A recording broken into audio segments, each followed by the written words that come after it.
ஒளியில்லா உலகத்தில் இசையாக நீயே மாறி காற்றில் வீசினாய், காதில் பேசினாய்.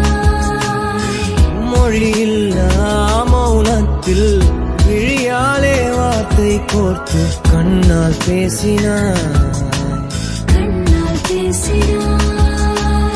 100 ஆண்டு உன்